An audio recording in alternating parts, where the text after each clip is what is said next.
Isa nga po mga idol sa mga sinisisi ng mga fans sa pagkatalo ng Golden State Warriors sa huling dalawang laro ay ang 12-man rotation na ginagamit ni Coach Steve Kerr. Lingid nga po sa inyong kaalaman na usually ang mga teams nga po gumagamit lamang ng 9 to 10 man rotation sa laro since mas gusto nga po nilang makuha agad ng mga player ang kanilang rhythm. Ngunit ibang-iba ang paniniwala ni Coach Steve Kerr since dahil nga walang tapon sa lineup ng team na ito, nakapag-desisyon siyang 12 players bawat laro, which is gumana rin naman sa unang mga game matapos silang makaangat sa West. Pero hindi rin naman nga ito pang matagalan dahil sa huling dalawang laro, eto na ang naging kahinaan. Masyado rin naman nga po ang naapektuhan nito maging ang kanilang superstar na si Stephen Curry, lalo pat sa dami ng kanilang ginagamit ngayon na babawasan ang kanyang playing time at napakatagal muna nga itong makabalik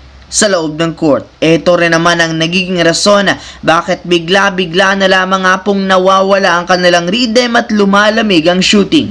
Nasisira rin naman ito ang kanilang momentum na siyang hindi rin naman ikinatutuwa ng kanilang mga superstar. Samantala, kagaya nga po ng napag-usapan natin na ang magiging laro nga po ng Lakers at Phoenix Suns ang isa sa pinakamahalagang game nila ngayong regular season dahil napakalaki nga po ng nakasalalay dito. Kaya kahit man nga sa loob ito ng home court ng Suns gaganapin, kahit man maglalaro na sina Kevin Durant at Bradley Beal, kailangan nga nila itong maipanalo kahit ano man ang mangyari.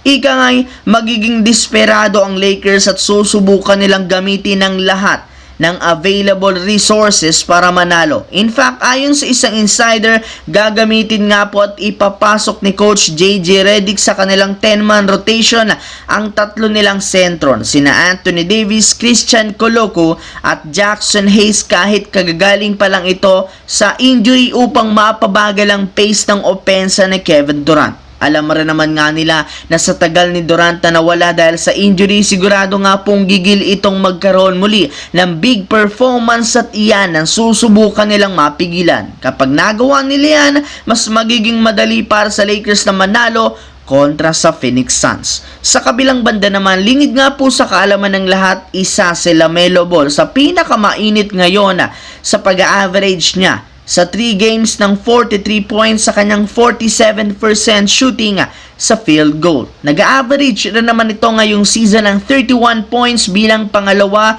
sa scoring leader, 5.1 rebounds at 6.9 assists a game. Isa rin naman siya sa 5 malalaro pa lamang ngayong season na nakagawa ng 50 plus points sa isang game. Ngunit kahit gaano kalaki at kaganda ang kanyang stats bawat laro para sa Charlotte Hornets, hirap nga pong manalo ang kanyang team sa pagkakaroon lamang ng record na 6 wins, 11 losses bilang pang-12 sa East. Isa pa rin naman sila sa worst team at ang malala pa dyan, isang beses pa lang nga silang nananalo sa huling 3 laro kahit man buhat na buhat dito ni LaMelo Ball ang Hornets sa scoring. Kaya malinaw, sayang o sinasayang lamang ng Charlotte Hornets ang talento at prime years nito dahil wala mang silang ginagawang paraan para matulungan siya.